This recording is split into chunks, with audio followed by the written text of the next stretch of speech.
നമ്മൾ ഓരോരുത്തരും ഇവിടെ ആയിരിക്കുന്നത് നമ്മൾ പ്ലാൻ ചെയ്തനുസരിച്ചാണോ? നമ്മൾ ഈ സമയത്ത് ഇവിടെ ആയിരിക്കണമെന്ന് നേരത്തെ ദൈവം തീരുമാനിച്ചതാണ്. ഞാൻ ഇവിടെ ആയിരിക്കണമെന്നും അങ്ങനെ തന്നെയാണ്. ഞാൻ ഇങ്ങോട്ട് വരാൻ വന്നതല്ല. ഞാൻ ഒരു മരിച്ച ഒരാളെ സന്ദർശിക്കാൻ പയ്യന്നൂർ വന്നപ്പോൾ അച്ഛനെ ഒന്ന് കാണാം എന്ന് വിചാരിച്ചാണ് വന്നത്. അവിടെ വന്നപ്പോൾ അച്ഛൻ അവിടെ ഇല്ല, ഇവിടെയാണെന്ന് പറഞ്ഞു. അങ്ങനെയാണ് ഇങ്ങോട്ട് വന്നത്. അതും ദൈവത്തിന്റെ ഒരു പദ്ധതി തന്നെയാണ്. അച്ഛനോട് പറഞ്ഞത് പരിശുദ്ധാത്മാവിനെ കുറിച്ചാണ്. ഞാനിവിടെ പ്രാർത്ഥിച്ചപ്പോൾ പരിശുദ്ധാത്മാവിനെ കുറിച്ച് ധ്യാനിക്കാനാണ് സാറ് എന്നോട് ആവശ്യപ്പെട്ടത്. അതിനെക്കുറിച്ച് പങ്കുവെക്കാനാണ്. ഇന്ന് നമുക്കറിയാം, രാവിലെ നമ്മൾ പത്രം എടുത്ത് നോക്കാൻ നമുക്ക് ഭയമാണ്. TV ഓൺ ചെയ്യാൻ നമുക്ക് ഭയമാണ്.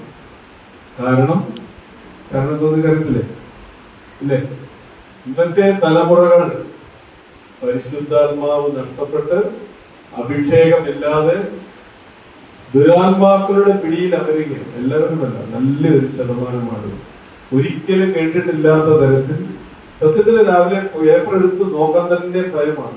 വർഷങ്ങളായി നമ്മൾ ശീലിച്ചത് കൊണ്ട് നമ്മൾ പത്രം വരുത്തുന്നുണ്ട്, പത്രം നമ്മൾ വായിക്കുന്നുണ്ട്. പക്ഷെ എടുത്തു നോക്കുമ്പോൾ കാണുന്നത് മുഴുവൻ ഒന്നെങ്കിൽ മക്കൾ അപ്പനെ കൊന്നു, അല്ലെ അമ്മയെ കൊന്നു, അല്ലെ അപ്പൻ മക്കളെ കൊന്നു, അല്ലെങ്കിൽ ഭാര്യ ഭർത്താവിനെ കൊന്നു, ഭർത്താവ് ഭാര്യയെ കൊന്നു. അല്ലെ? നമ്മളെല്ലാം അടുത്ത കുറെ കാലങ്ങളായിട്ട് നമ്മൾ കാണുന്നത് ഇത്തരത്തിലുള്ള കാര്യങ്ങൾ. എന്താ ഇതിന്റെ കാരണം? എന്താണ് ഇതിന്റെ കാരണം നമ്മൾ ചിന്തിച്ചിട്ടുണ്ടോ? കാരണം ഇത്ര മാത്രമേ ഉള്ളൂ, നമ്മളിൽ പരിശുദ്ധാത്മാവിന്റെ അഭിഷേകം നഷ്ടപ്പെട്ടിരിക്കുന്നു. അതാണ് ഞാൻ ഇന്ന് വചനത്തിലൂടെ ആരംഭിക്കുന്നത്. ലൂക്കായുടെ സുവിശേഷം 1-ാം അധ്യായം 39-ാമത്തെ വചനം പറഞ്ഞുകൊണ്ടാണ്. ഒരു നമ്മളെ പോലെ ജീവിച്ച ഒരു പെൺകുട്ടി വളരെ നേരത്തെ തന്നെ ദേവാലയ ശുശ്രൂഷയ്ക്കായി മാതാപിതാക്കൾ സമർപ്പിക്കപ്പെട്ട പരിശുദ്ധ മറിയം. പരിശുദ്ധ മറിയത്തിന് നമ്മളെ പോലെ തന്നെ ഈ ലോകത്തെ കുറിച്ചുള്ള ചിന്തകളും ഈ ലോകത്തിന്റെ വിചാരങ്ങളും ഒക്കെ ഉണ്ടായിരുന്ന ഒരു പെൺകുട്ടിയാണ്. ദേവാലയ ശുശ്രൂഷയിൽ ഏർപ്പെട്ടിരുന്നപ്പോൾ മാതാവിന്റെ പ്രാർത്ഥന എന്തായിരുന്നു ആർക്കെങ്കിലും അറിയാമോ? മാതാവ് പ്രാർത്ഥിച്ചത്, അതായത് ഈ മാതാവ് ദേവാലയ ശുശ്രൂഷ ചെയ്യുന്ന കാലഘട്ടത്തിൽ പ്രവാചകന്മാരുടെ പ്രവചനമനുസരിച്ച് 34 വർഷങ്ങൾ കൂടി കഴിഞ്ഞിട്ടാണ് ദിവ്യരക്ഷകൻ ജനിക്കേണ്ടത്. ഈ കന്യകമാരിൽ ആരില്ലെങ്കിലും ഒരാളിലൂടെയാണ് വാഗ്ദാനം ചെയ്ത ദിവ്യരക്ഷകൻ ജനിക്കേണ്ടതെന്ന് അറിയാം. പക്ഷെ അതിന് 34 വർഷങ്ങൾ ഇനിയും കാത്തിരിക്കണം. അപ്പൊ മാതാവിന്റെ പ്രവർത്തനം ഒറ്റ പ്രവർത്തനയായിരുന്നു.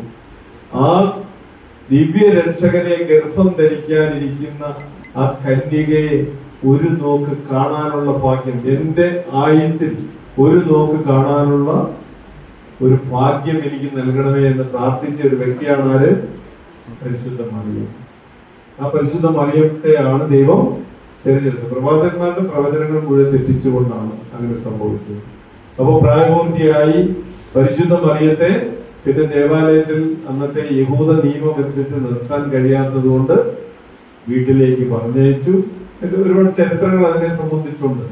അപ്പോൾ മാതാവ് വീട്ടിലേക്ക് പോയി അത് പുരോഹിതരുടെ തീരുമാനമനുസരിച്ച് മാതാവ് വീട്ടിൽ പോയി തയ്യൽ ജോലിയിൽ ഏർപ്പെട്ടിരിക്കുന്നു. അപ്പോ ദേവാലയത്തിന്റെ വിരിപ്പും ബലിപീഠത്തിന്റെ വിരിയും ഒക്കെ തയ്ക്കാൻ വിദഗ്ധയായ ഒരു തയ്യൽക്കാരിയായിരുന്നു പരിശുദ്ധ മറിയം എന്നതുകൊണ്ട് പുരോഹിതന്മാർ ആ ജോലി മാതാവിനെ ഏൽപ്പിച്ചു.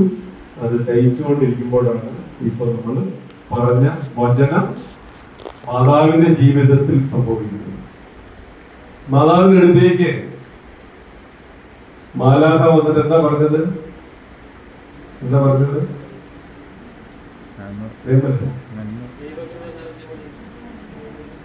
നന്മ നിറഞ്ഞവളെ നിനക്ക് സ്വസ്തി.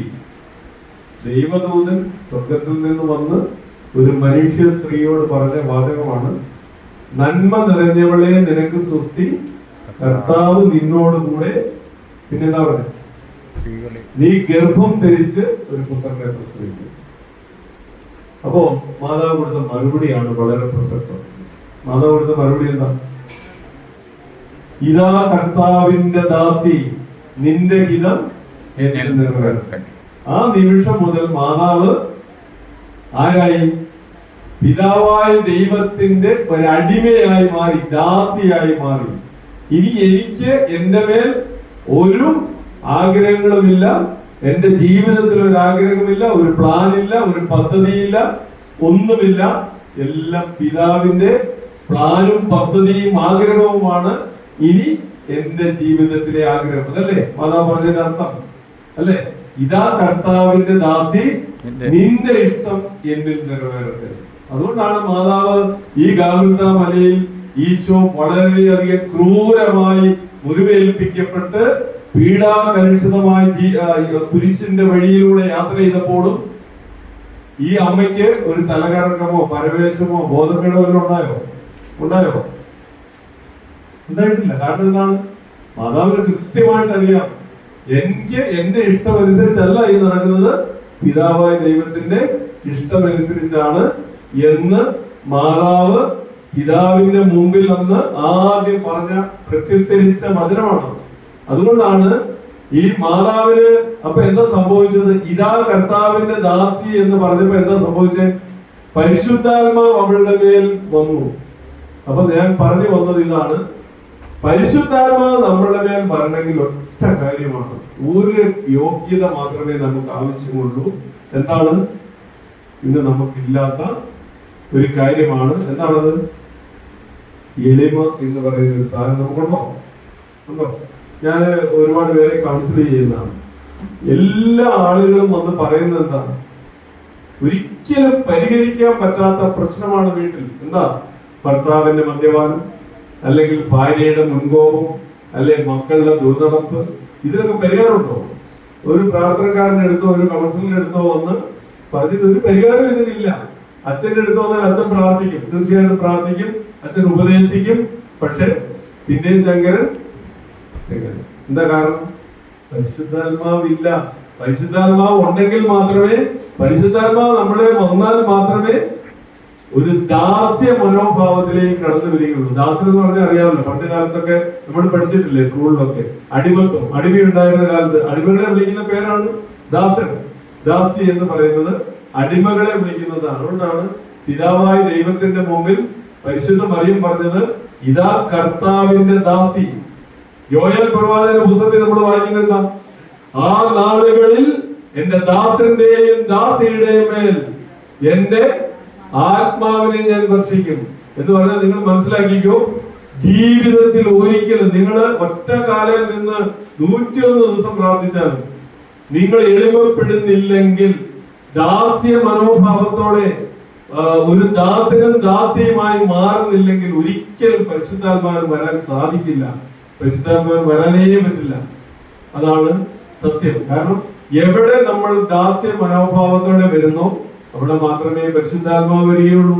സ്വന്തം ശക്തിയിൽ ആശ്രയിക്കുന്നവർ സ്വന്തം വിദ്യാഭ്യാസത്തിൽ, സ്വന്തം ആരോഗ്യത്തിൽ, സ്വന്തം സൗന്ദര്യത്തിൽ, സ്വന്തം കുടുംബ മഹിമയിലൊക്കെ ആശ്രയിച്ച് ജീവിക്കുന്ന ഒരാൾക്കും പരിശുദ്ധാത്മാവ് അപ്രാപ്യമായിരിക്കും എന്നുള്ള കാര്യത്തിലൂടെ തർക്കപ്പെടും. ഞാൻ ഈ പറഞ്ഞ കാര്യങ്ങൾ നിങ്ങൾ അതേപോലെ വിടുകണ്ട.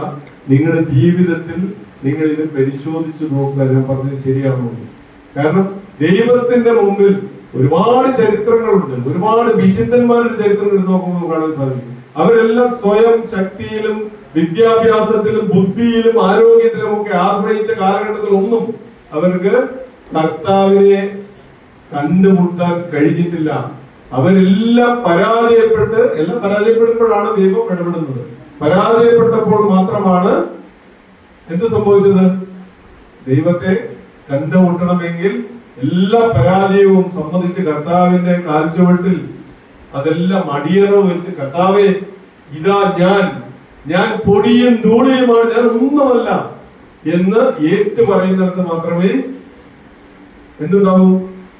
പരിശുദ്ധാത്മാവ് വരുള്ളൂ. 100 കണക്കിന് ബൈബിളിൽ തന്നെ 100 കണക്കിന് വചനങ്ങൾ കിടക്കാം. സങ്കീർത്തനം 139:15 പറയുന്നുണ്ട്, ഭൂമിയുടെ അതോ ഭാഗങ്ങളിൽ നിന്നെ സൃഷ്ടിക്കപ്പെട്ടപ്പോൾ അല്ലേ എന്റെ കണ്ണ് നിന്നെ കണ്ടു, നിന്റെ പേര് എന്റെ പുസ്തകത്തിൽ ഞാൻ ആലേഖനം ചെയ്തു എന്നാണ് വചനം പറയുന്നത്.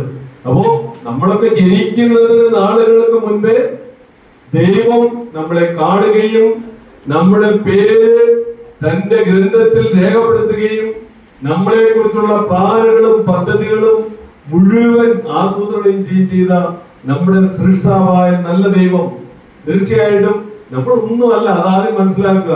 നമ്മൾ എത്ര വലിയവനാണെന്ന് ചിന്തിക്കുന്നു, നമ്മൾ ഒന്നുമല്ല എന്നുള്ള യാഥാർത്ഥ്യത്തിലെ നമ്മൾ തിരിച്ചു പോവുകയേ പറ്റൂ. പരിശുദ്ധാത്മാവ് നമ്മളുടെ മേൽ കടന്നു വരണമെങ്കിൽ എന്ത് വേണം?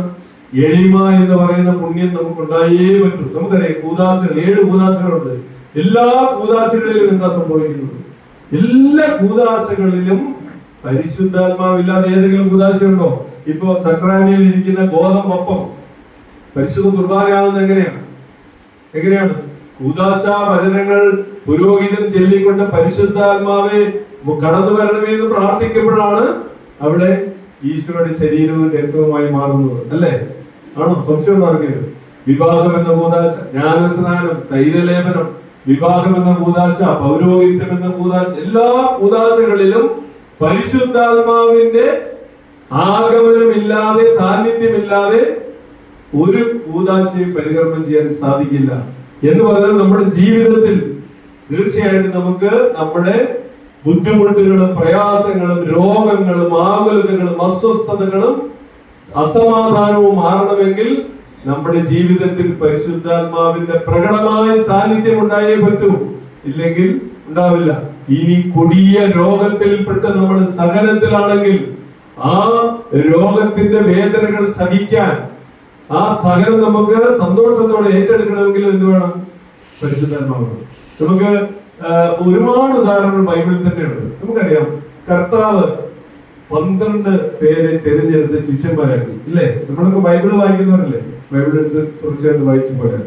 അവിടെ തന്നെ നോക്കിയാൽ നമുക്ക് കാണാൻ സാധിക്കും. അച്ഛനോട് അഭിഷേക പ്രാർത്ഥനയുടെ സമയത്ത് ചെങ്കിയൂർ ഉള്ളിശാലയില് പിളർന്ന അഗ്നിനാമങ്ങളായി പരിശുദ്ധാത്മാവ് ഇറങ്ങി വന്നതിനെ കുറിച്ചൊക്കെ സംസാരിച്ചു. നമ്മൾ ആലോചിച്ച് നോക്കൂ. ഈ ശിഷ്യന്മാരായാലും എപ്പോഴും അവര് പിറുപിറുക്കുകയും, ആദ്യമേ കർത്താവിന്റെ അടുത്ത് വന്നപ്പോ വരാനിരിക്കുന്ന രക്ഷകൻ, രാജാതിരാജൻ, പുതിയ ഭരണകർത്താവായി വരേണ്ട ഒരു രാജാവാണ് ക്രിസ്തു എന്ന് ധരിച്ചിട്ടാണ് ഇവരൊക്കെ, ഈ അണ്ണന്മാരൊക്കെ ഈ വഞ്ചി മലയൊക്കെ ഉപേക്ഷിച്ച് വന്നത്. എല്ലാ പണിയും നിർത്തി ഇവര് കർത്താവിന് പുറകെ കൂടിയതിന് ഉദ്ദേശം എന്താ?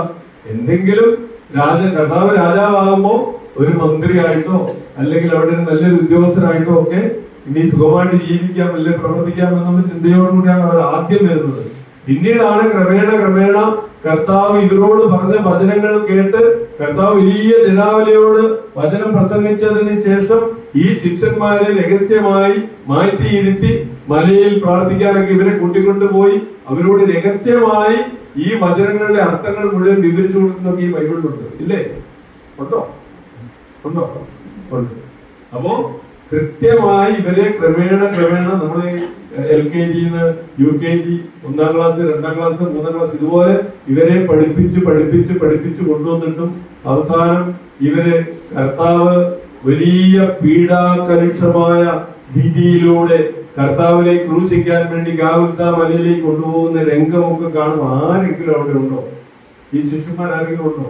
തലേ ദിവസം ഒരു സ്ത്രീ, അന്നത്തെ കാലത്ത് നമുക്ക് ബൈബിൾ എടുത്ത് നോക്കിയാൽ അറിയാം, ഇപ്പൊ സ്ത്രീകൾക്കാണ് പ്രയോറിറ്റി. പക്ഷെ പണ്ട് കാലത്ത് സ്ത്രീകൾക്ക് ഒരു പ്രയോറിറ്റിയും ഇല്ലാത്ത കാലത്ത് ബൈബിളിൽ പോലും വംശാവലി എടുത്ത് വായിക്കുമ്പോൾ ഒറ്റ സ്ത്രീയുടെ പേര് മാത്രമേ അവരുള്ളൂ, മാതാവിന്റെ മാത്രം. ബാക്കി ആരുടെയും പേരുകളില്ല. ആ കാലഘട്ടത്തിൽ പോലും ഒരു പരിചാരകയായ ഒരു സ്ത്രീയുടെ മുമ്പിൽ പോലും ഈ പറഞ്ഞ ഈ ശിഷ്യന്മാരുടെ സ്വർഗത്തിന്റെ താക്കോൽ ഏൽപ്പിച്ച പത്രോസിന് പോലും കർത്താവിന്റെ ശിഷ്യനാണെന്ന് സമ്മതിക്കാൻ ധൈര്യം ഉണ്ടായിരുന്നില്ല. നിങ്ങൾ വായിച്ചിട്ടില്ലേ ബൈബിളില്? ഇല്ലേ? നമുക്കറിയാം ഈ ഈസ്റ്ററുടെ കരുതി, ദുഃഖവെള്ളിയുടെ കരുതിച്ചുള്ള വായനകളിലൊക്കെ നമ്മൾ കാണാറുണ്ട്. നീ അവന്റെ ശിഷ്യനാണല്ലോ എന്ന് പറയുമ്പോൾ 3 പ്രാവശ്യമാണ് ഞാൻ ആ മനുഷ്യനെ അറിയുക പോലും ഇല്ല എന്ന് മുൻകൂട്ടി കർത്താവ് പറഞ്ഞു കൊടുത്തിട്ടുണ്ടായിരുന്നിട്ട് പോലും തള്ളിപ്പറഞ്ഞു. അപ്പൊ എത്ര ധൈര്യമുണ്ട്! ഭയങ്കര ധൈര്യശാലി അല്ലേ പത്രോസ്? അപ്പൊ അതുപോലെ എത്രയോ ശിഷ്യന്മാര് കർത്താവ് ഗാഗുൽത്താ മലയിൽ കർത്താവിനെ ക്രൂശിച്ചു കഴിഞ്ഞപ്പോ എമ്മാവൂസിലേക്ക് പോയ ശിഷ്യന്മാരെ കുറിച്ച് അവർ തിരിച്ചു വരുന്ന ഭാഗം നമ്മൾ വായിക്കുന്നുണ്ട്, ഇല്ലേ? ലൂക്കയുടെ സുവിശേഷം 24-ാം അധ്യായത്തിൽ നമ്മൾ വായിക്കുന്നുണ്ട്. എമ്മാവൂസിൽ പോയ ശിഷ്യന്മാർ പേടിച്ചിട്ട് പോയെന്നാണ്. കാരണം ജെറുസലേമിൽ നിന്നാൽ എന്താ സംഭവിക്കുന്നത്? അവർ വന്ദിക്കും.